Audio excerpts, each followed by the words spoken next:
बिस्मिल्लाहिर्रहमानिर्रहीम। अस्सलाम वालेकुम नाज़रीन। कल पेशावर के अंदरनाक और दिल दहला देने वाले वाक़यात के जो आफ्टर शॉक्स हैं वो अभी तक जारी हैं। हकीकत यह है कि पूरी पाकिस्तानी कौम एक सदमे की कैफियत में और सदमे से ज़्यादा एक सकते की कैफियत में है। इस मुल्क में पहले थोड़े मसाइल मुश्किलात, मैं जान के लफ्ज़ अज़ाब इलाही नहीं कहा क्योंकि ये बड़ा सख्त लफ्ज़ है, लेकिन कहीं ना कहीं हम कहीं आए हुए हैं, एक अल्लाह मियाँ की को पकड़ में आई हुई है कौम।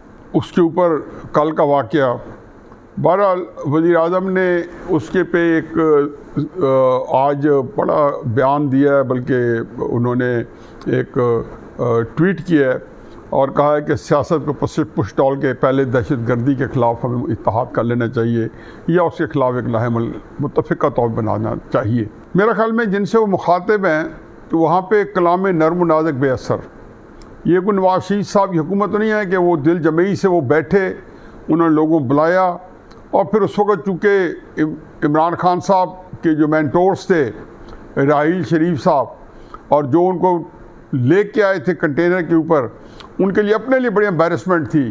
चुनांचे इमरान खान साहब पेशावर जो 16 दिसंबर 2014 का वाक़या है, तो उसके फ़ौरन बाद वो नवाज़ शरीफ साहब के साथ बैठ के और सारी सियासी जमातों ने बैठ के मुत्तफ़िक़ा एक लाहेमल तैयार किया।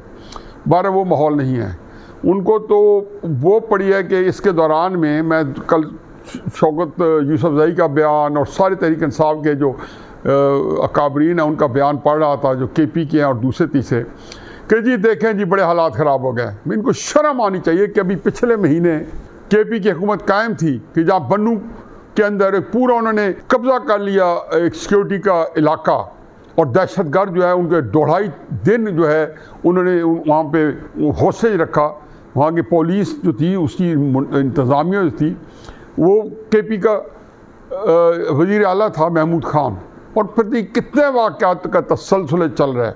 और ये उस वाक़यात में एक और संगीन, एक खून चका और खून के आंसू रुलाने वाला वाक़या रूप पजीर हुआ है। उसके ऊपर इनके बयानात, और इनको ज़ाहिर है इलेक्शन की पड़ी है, उसकी भी कोई हकीकत से इनकार नहीं किया जा सकता, लेकिन उस दिन जिस दिन वाक़या हो और उसके अगले दिन इलेक्शन पुकारना, मेरा ख़्याल है कि ये सारे जो है ये नफ्सियाती जो मरीज़ हो गए हैं और इनका कोई इलाज भी होना चाहिए कि मुल्क जो है किस कैफियत से गुजर रहा है। और ये नहीं पता कि आने वाले दिन जो है वो क्या हौलनाकियाँ ला रहे हैं पाकिस्तान के लिए, लेकिन चलो इनका अपना एक निज़ाम है।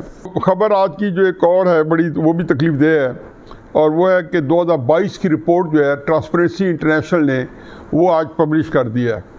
उन्होंने कहा है जी कि 2021 में जो तहरीक इंसाफ की हुकूमत है उसमें करप्शन जो है वो 28% उसका इजाफा हुआ था।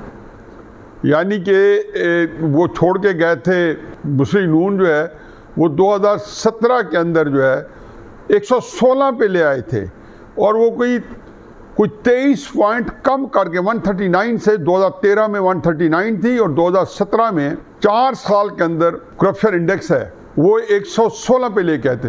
माने कि दुनिया का जो करप्शन इंडेक्स है जो एवरेज है वो 43 है। यानी कि कुछ लोग हैं ममालिक ऐसे हैं कि जो 1 है, 2 है, 3 है, जिनके अंदर मामूली सी करप्शन है या 0 है, उनको सबको जब औसत निकालते 43, और हम 43 से हम तकरीबन 100 पॉइंट नीचे हैं। यानी कि दुनिया के चंद 4-5-7 मोस्ट करप्ट कंट्री में हमारा शुमार हुआ है इमरान खान साहब के वक्त में, जो कि हम उठा के 116 पे ले गए थे। अब इमरान खान साहब उसमें आ गए हैं 142 से 143 के ऊपर आ गए हैं, क्योंकि 28 पॉइंट बढ़े तो 144 पे। अब यह है कि 2022 के अंदर 1 पॉइंट कम हुआ है, यानी कि 27 पॉइंट हुआ, तो वो तकरीबन ये कह लें कि 143 पे आ गया होगा। उसमें भी यह है कि शायद ज़्यादा हो जाता, लेकिन 4 महीने इमरान खान साहब हुकूमत कर गए हैं, तो उसका जो असरात थे या उसके जो आफ्टर इफेक्ट्स थे वो इतने ज़्यादा थे कि शायद अगर पूरे चलती तो ये 28 की बजाय अगले जो 2022 के अख्ताम तक इमरान खान साहब रहते तो ये 30-32 तक पहुँच जाता या 35 तक पहुँच जाता। अब ज़रा देखेंगे ये किसके दौर में इतनी करप्शन हुई है कि जिसमें उन्होंने रिकॉर्ड कायम किए। वो जो सदाकत अमानत का ट्रेडमार्क लेके फिर रहे थे, जो इसके इस प्रोपेगेंडे पे चल रहे थे कि हम सादे के अमीन हैं। अब उसके बाद आप देख लें कि इमरान खान साहब जो हैं वो सदाकत अमानत के साथ जो उनका स्वार्थ है, जिसको कहते हैं तहरीक साफ चली, शफाफ चली, तहरीक इंसाफ चली, ये इनके नारे थे, गाने थे। ये है, मेरा ख्याल है ये काफ़ी है शब्द दिलाने के लिए। लेकिन ये एक ऐसी ढीठ कौम है और इस तरीके से है कि मुझे तकलीफ ये होती है कि इमरान खान साहब ने झूठ के ऊपर, जैसे हिटलर ने और मुसोलिनी ने किया था अपने अपने ज़मानों में, झूठ के ऊपर उसने सारे अपने बंदे इकट्ठे कर लिए हैं। उनको ईमान से हद तक दर्ज यकीन, यानी वो अल्लाह और अल्लाह के रसूल पे भी जितना ईमान रखते होंगे, उसके बाद से सबसे ज़्यादा ईमान उनका इसी चीज़ पे होगा कि इमरान खान साहब जो कुछ कह रहे हैं सच कह रहे हैं। ये तो अल्लाह का निज़ाम है कि इसके साथ ही उनके सारे जो कच्चा चट्टा खुल पड़ा है। और इसके दौरान के वो, मैं उस कच्चे चट्टे की तरफ जाऊँ, एक और अच्छी खबर आ गई है कि चौधरी शुजात साहब को इलेक्शन कमीशन ने उनको काफ लीग का सदारती ओहदा है उन तक रखा और सारी एक्शन जो परवेज़ लाई ने कामिल अली आगा ने किया, उनको सारों को गैर कानूनी करार दे दिया गया। ये असल में अल्लाह की तरफ से उनको एक ख़ास इलेक्शन कमीशन की तरफ से उनको सही टाइम पे मौका मिला है। और वो मौका जो है वो मैं कहता हूँ कि इनके मुंह पे एक जनाटेदार थप्पड़ है।